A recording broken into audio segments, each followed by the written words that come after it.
The following story happened yesterday while I was sleeping over at a friend's place where we'd share one bed.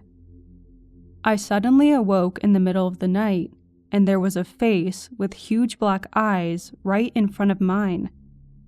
It definitely didn't look human, and it didn't show any expression. It also seemed to look at me, but at the same time, past me. It's kind of hard to describe. Because it was extremely dark, I tried to rationalize that what I was seeing must have been my friend's cat. I thought the huge eyes were simply the cat's face being too close to mine. Because I wanted to move away from the face, I started to stroke it, just like I would do a cat, and said, "Fiora," which is the name of my friend's cat. I could feel my hand touching it, but instead of fur, it felt like I was touching a person's skin. That's when I started to realize that something wasn't right. My friend, who tends to wake up from the slightest bit of noise, and who thankfully happened to be awake at the same moment, replied, "Fiora isn't here." The thing's face moved away from mine, and I realized that the eyes remained big. I sat up abruptly and became scared as I noticed it wasn't my friend's cat. I then saw it move behind my friend's head and on top of her pillow. I told her to look at her pillow, still hoping that my mind is playing tricks on me and that it was just the cat. My friend sat up, stared at her pillow. I can still see that thing sitting there, but she didn't see anything. I started to panic and asked her to quickly switch on the light, but that's when the thing disappeared. I insisted that we looked around the room. The doors and windows were closed, so nothing could have entered or left the room, but I firmly wanted to hold on to the belief that it must have been the cat. We obviously found nothing, and my friend began to worry as I was panicking at that point. I tried to process what happened and was so confused by the fact that I was stroking something moments ago. Sleep paralysis usually means being unable to move and feeling the sensation of being touched or having some weight on top of you. But this time, it was the opposite. I could move around freely, didn't feel any pressure on top of me, but I could touch the thing, and it felt like it was physically there. The face was a bit smaller than that of an average human adult head. The eyes were about 6 centimeters in height and a bit longer in width. I described them as black, but they also had a thin dark gray iris and large pupils. The eyes were slightly popping out of the head. It had a very small mouth, no hair on its head, and no ears. The skin was a muddy grayish color and also covered with a few brown stripes. Once it moved to my friend's pillow, I saw that it didn't have a neck, but a thin body that was only about a meter long. The body itself had a pitch black color, and it walked on 4 legs.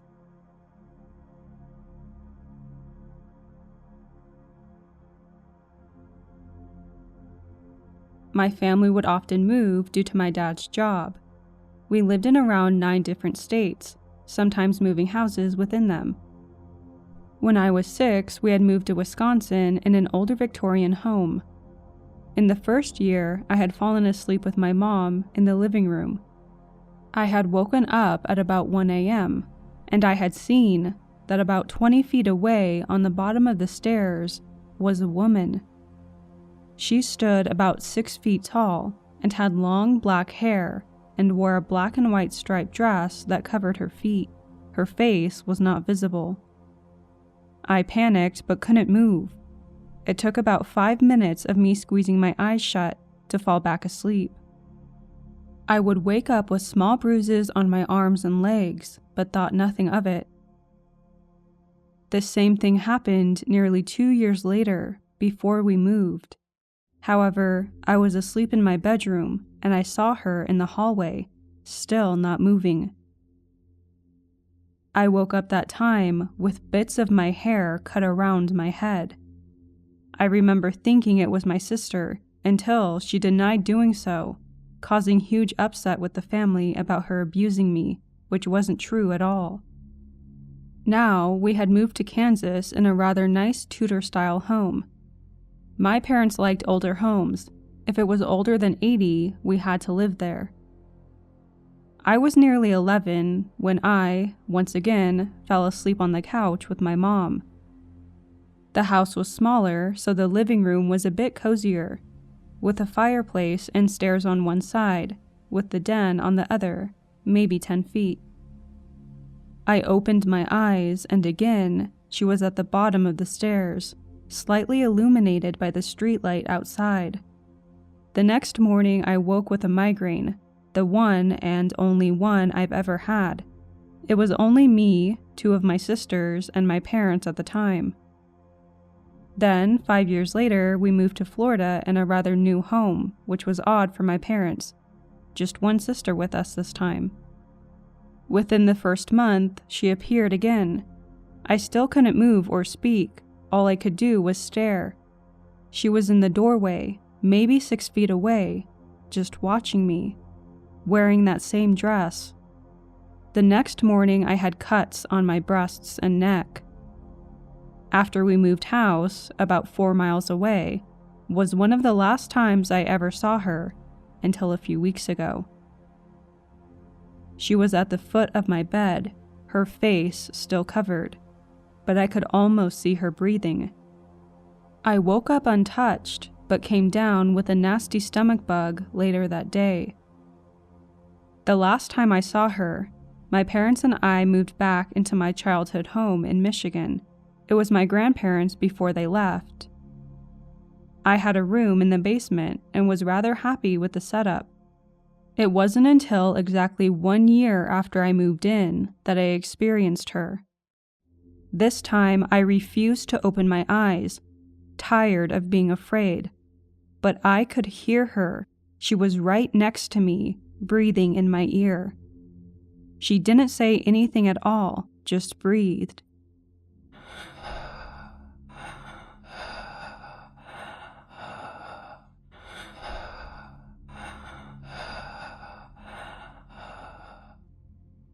The next morning, I was unable to eat due to a nasty sore throat.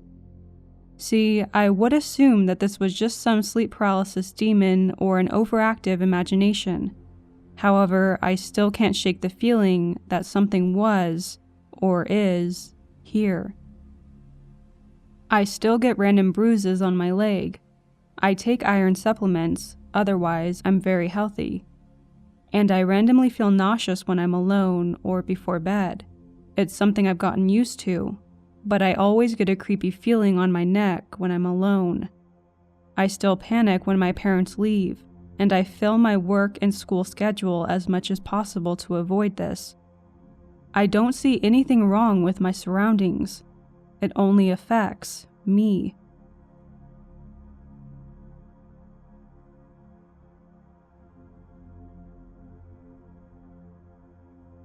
I've had random spouts of sleep paralysis throughout my young life, mainly after a weekend of partying and not sleeping.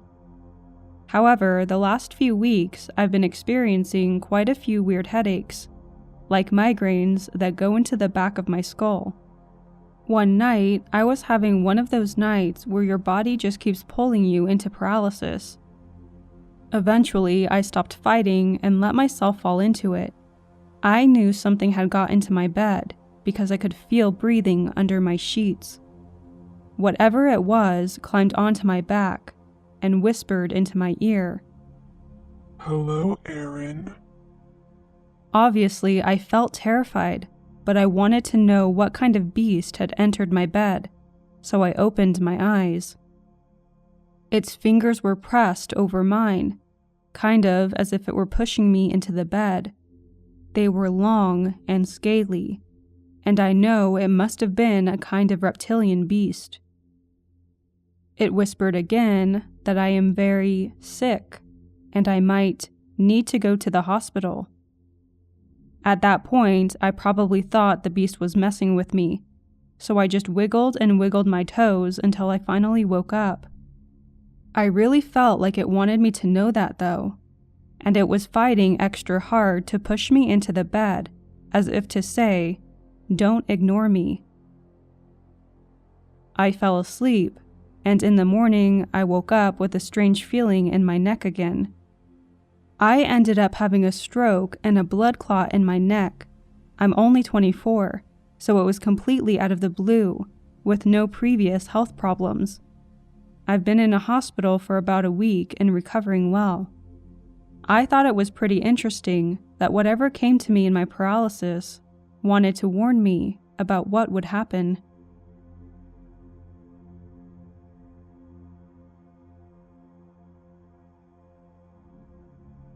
For context, the first time I ever had sleep paralysis, I didn't know what it was, so I thought I was being possessed by demons. They were episodes where I would wake up lying on my back and felt like my entire back was being sucked into my bed. Like when you drop a rock into a very still lake. Visualize that and turn it into a feeling.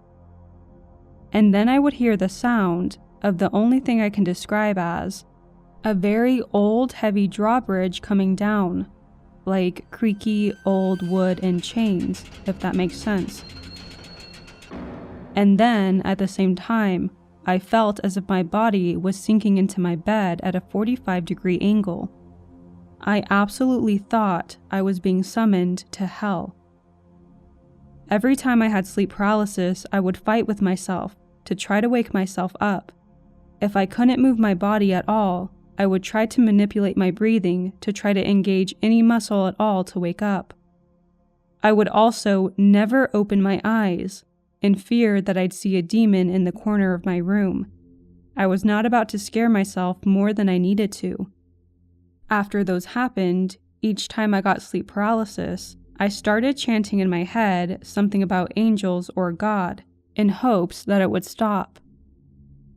Then after a while, my brain developed a new sleep paralysis episode, and somehow did all that scary stuff, but added the sound of a chorus of angels harmonizing, the sound like welcoming you into heaven. But even so, I still felt extremely scared in the moment because of the sensation that my body was being sucked into the earth.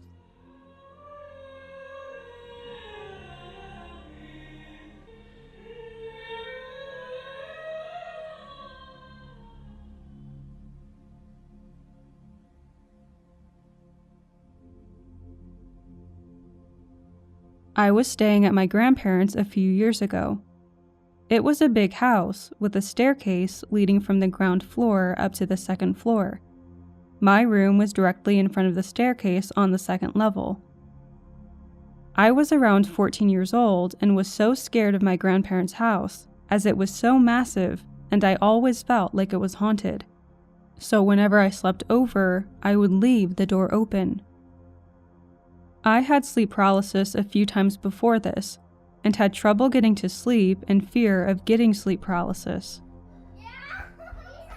I could hear kids playing downstairs. It was only me and my grandparents in the house.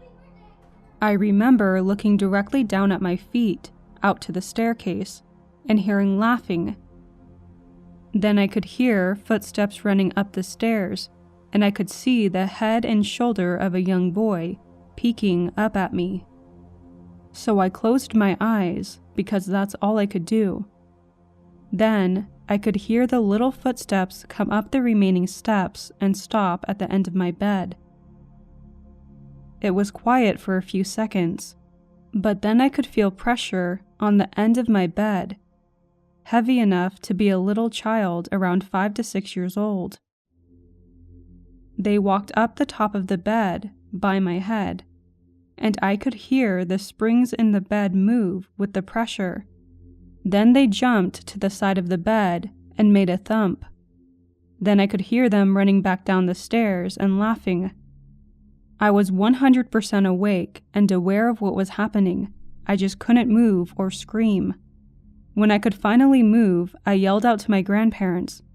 My grandma came running into my room and I told her what happened. She didn't believe me, and thought that I had just had a bad dream, but I didn't get to sleep the rest of the night.